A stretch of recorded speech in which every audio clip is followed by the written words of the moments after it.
जय Hind. Good morning everyone. पहले तो क्लास शुरू करने से पहले मैं आप लोगों को एक आवश्यक सूचना दे रहा हूँ। बहुत लोगों का कॉल आया है कि सर एक ही पार्ट में है क्या वीडियो। आप लोगों को सोचना चाहिए कि अगर 10 मिनट का एक पार्ट है तो क्या क्लास 10 मिनट चलेगी क्या। और मैं आपको जब भी लिंक भेजता हूँ तो लिंक में लिख देता हूँ कि पार्ट 1, पार्ट 2, पार्ट 3, 4, 5 जैसे भी होता है, जितना ही पार्ट होता है। आज इकोनॉमिक्स क्लास का मैं आप लोग पास लिंक सेंड किया हूँ तो मैंने बताया है कि पार्ट 1, 2, 3 है। तो आप लोग एक ही पार्ट क्यों देखते हैं। आप लोग पहले चैनल को सब्सक्राइब कर लीजिए और बेल आइकन को दबा दीजिए। इसके कारण क्या होगा कि जितने भी वीडियो आएंगे वो आपको दिख जाएंगे। अगर वैसा नहीं भी करते हैं तो आप मेरे चैनल को खोलने के बाद ऊपर में वीडियो ऑप्शन होगा, उस पर क्लिक कीजिएगा। जैसे ही क्लिक कीजिएगा तो सारा वीडियो के आगे लिखा हुआ होता है। 10th क्लास का होता है तो क्लास 10th लिखा होता है। उसके बाद जिस सब्जेक्ट का होता है सब्जेक्ट लिखा हुआ होता है। उसके बाद जो अध्याय होता है अध्याय का नाम लिखा होता है। फिर उसके बाद कौन सा पार्ट है पार्ट का नाम होता है, भाग यानी। उसके बाद यहाँ तक कि मैं डेट भी लिख देता हूँ, किस डेट का आपका क्लास है। 16 का है तो 16 का, 17 है तो 17 का, 15 है तो 15 का, सारा चीज़ मैं लिखता हूँ। फिर भी आप लोग कैसे गलती कर देते हैं। ये आप लोग जान लीजिए 30 मिनट से 25 मिनट से कम का किसी दिन का क्लास नहीं होगा आपका, ठीक है। तो 2 वीडियो हो, 3 वीडियो हो, 4 वीडियो हो, आप देख लीजिए उसके डिस्क्रिप्शन में जाके कि कितने आज के डेट में वीडियो अपलोड हैं। जैसे कि आज मैंने लिंक भेजा है, आप लोगों को लिखा भी है कि 3 वीडियो हैं, 3 पार्ट हैं, 1, 2, 3 इकोनॉमिक्स के पार्ट हैं। आपका लेसन का नाम है मुद्रा, बचत और साख। तो आप लोग उसको तीनों का तीनों पार्ट देखिए ना, एक पार्ट क्यों देखते हैं। और जब भी देखिए तीनों पार्ट कंटिन्यू देखिए तब समझ में आएगी। अब एक पार्ट देखते हैं, एक पार्ट बाद में देखेंगे तो जो पहले देखे हुए रहेगा वो भूल जाइएगा। इसलिए सही रूप से क्लास कीजिए आप लोग और सभी पार्ट को देखें, चाहे 12 का हो या 10th का हो। 12 का भी 2-3 पार्ट में होता है वीडियो, क्योंकि लंबा वीडियो हो जाता है। 25 मिनट 30 मिनट का एक वीडियो तो अपलोड करने में बहुत ज़्यादा परेशानी होती है, समय लगता है। इसलिए 10-10 मिनट का वीडियो मैंने बाई पार्ट में बनाया है ताकि आप लोगों को समझने में सुविधा हो और मुझे अपलोड करने में भी सुविधा हो, ठीक है। इसलिए ध्यान से आप लोग इस चीज़ को देखें और पढ़ें। चलिए आज हम लोग देखते हैं क्लास 10th का एक क्लास ये, ठीक है। अर्थव्यवस्था है आपका। कल भाग 3 तक हम पढ़ा चुके हैं, आज आपको भाग 3 तक मिल गया होगा। कल आज भाग 4 पढ़ा रहे हैं तो मतलब आपको भाग 4 आप मिलेगा आज।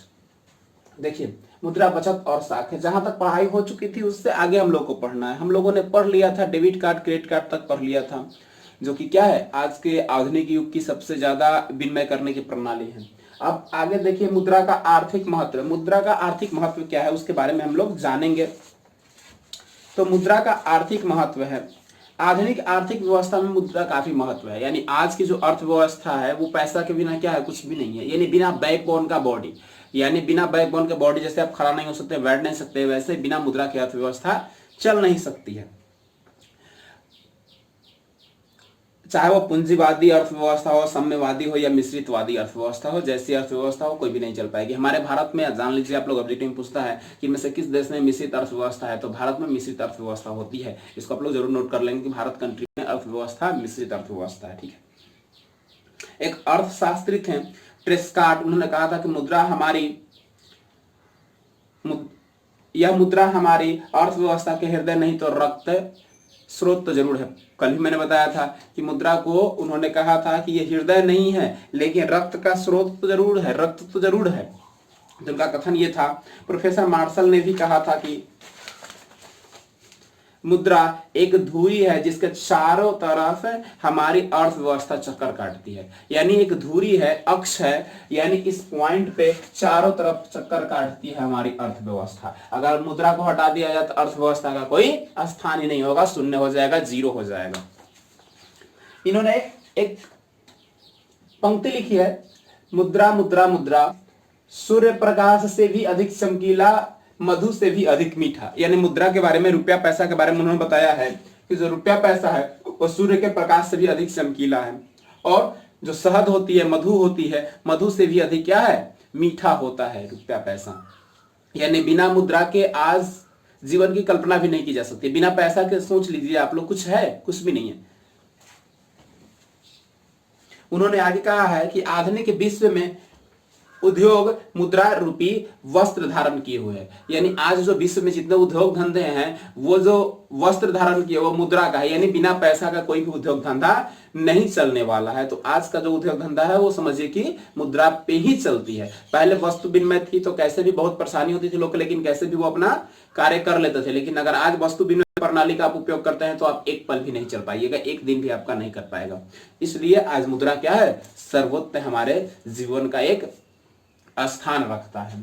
आगे देखते हैं मुद्रा का लाभ है। मुद्रा का क्या क्या लाभ है इसके बारे में विस्तृत हम लोग चर्चा करते हैं, जानते हैं। जैसा कि लिख दिया है मैंने मुद्रा का क्या क्या लाभ, उससे पहले कुछ जान लेते हैं। तो मुद्रा हमारे लिए बहुत ही लाभकारी है।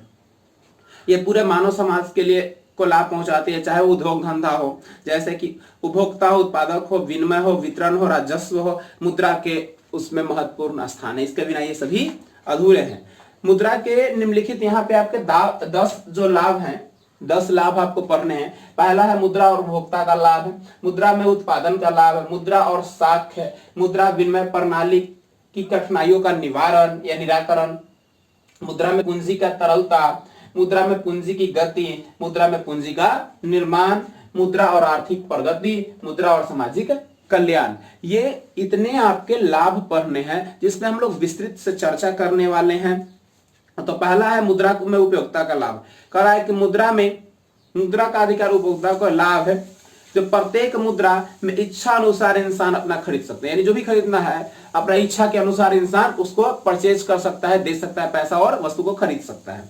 दूसरा आगे इसमें कह रहा है कि उपभोक्ता की मांग के आधार पर व्यक्ति के पास मुद्रा अधिक होती है। यानी जितना हमारे पास मांग है उससे ज्यादा हम कहीं पैसा कमा लेते हैं तो अपनी सारी जरूरतों को हम पूरा कर लेते हैं। दूसरा कह रहा है मुद्रा में उत्पादन का लाभ है। दूसरा जो है मुद्रा में उत्पादन का लाभ है। तो कह रहा है कि उत्पादन मुद्रा को अधिक लाभ हुआ क्योंकि मुद्रा की सहायता से उन्हें उत्पादन के साधनों को जुटाने और कच्चे माल खरीदकर उसको संचित करने पर समय पर उस पूंजी को उधार देने से भी प्राप्त होता है। यानी कह रहा है कि इसमें उत्पादन के लिए क्या करते हैं, हमारे पास पैसा है तो हम अधिक से अधिक सामान खरीद सकते हैं, कच्चा माल खरीद सकते हैं, उसको रख सकते हैं और उससे वस्तु का निर्माण करके जब जरूरत होगा तो हम बेचकर पैसा अर्जित कर सकते हैं। या उधार में भी देंगे तो फिर बाद में हम पैसा ले सकते हैं, उसका वैल्यू घटता नहीं है।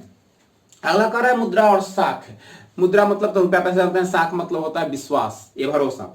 तो कह रहा है कि मुद्रा प्रणाली तभी संभव हो पाई जबकि सारा ढांचा इस पे साख पे आधारित होता है। अगर आपसे कोई उधार पैसा मांगेगा तो क्या आप डायरेक्ट दे सकते हैं उसको? नहीं दे सकते हैं। अगर उस विश्वास आपको है तो ही आप दे सकते हैं, ऐसे आप किसी को 1 रुपया भी नहीं देते हैं। तो ये मुद्रा में साख का एक प्रथम स्थान होता है। अगला कह रहा है कि वस्तु विनिमय प्रणाली में कठिनाइयों का निराकरण।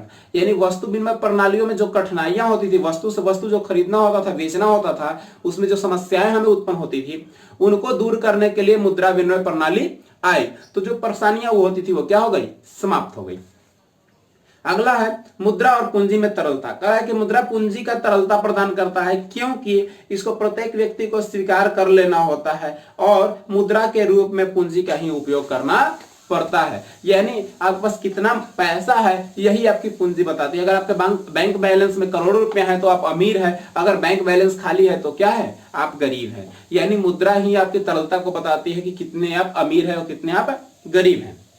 अगला जो छठा है पॉइंट वो कह रहा है कि मुद्रा और पूंजी में गतिशीलता। यानी कह रहा है कि मुद्रा का आविष्कार पूंजी में गतिशीलता के वृद्धि के लिए ही हुआ। यानी जो आपके पास कार्य है, जो आपके पास पैसे हैं, चाहे वस्तुएं हैं, उसको आप अच्छे से बेच सके, उसका उचित प्राइस आपको मिल पाए और उचित प्राइस पे आप खरीद पाए, इसीलिए मुद्रा का आविष्कार किया गया। क्योंकि वस्तु विनिमय बहुत ज्यादा विनिमय करने में परेशानियां होती थी, तो कहीं ना कहीं इससे गतिशीलता पूंजी में मिली है। आसानी से हम किसी वस्तु को कहीं ले आकर बेच सकते हैं और कहीं से खरीद कर ला सकते हैं। पहले वस्तु के बदले वस्तु ले जाना होता था तो बहुत सारी समस्याएं होती थी एक स्थान से दूसरे स्थान में व्यापार करने पर, किंतु अब ऐसी समस्या नहीं होती। आसानी से आप पैसे को ले आ सकते हैं, यहाँ तक कि ऑनलाइन ट्रांजैक्शन आप कर सकते हैं। आप कह रहा है मुद्रा और पूंजी का निर्माण। कह रहा है कि मुद्रा एक तरल संपत्ति है और बैंक में जमा कर इसे सुरक्षित रख सकते हैं या ब्याज पर दे सकते हैं या किसी उद्योग धंधे में इसे इन्वेस्ट भी कर सकते हैं। यानी कह रहा है कि मुद्रा में तरलता कैसे होती है? इसे बैंक में सुरक्षित रख सकते हैं, ब्याज पर दे सकते हैं, उद्योग धंधे में इसका अधिक से अधिक हम प्रयोग कर सकते हैं। इसलिए मुद्रा क्या होती है? तरलता होती है। अगला है बड़े पैमाने पर मुद्रा का उद्योग। कह रहा है कि मुद्रा होने से आज बड़े बड़े उद्योग स्थापित किए जा रहे हैं और ये मुद्रा के कारण ही संभव हो पाया, अन्यथा ये संभव नहीं हो पाता।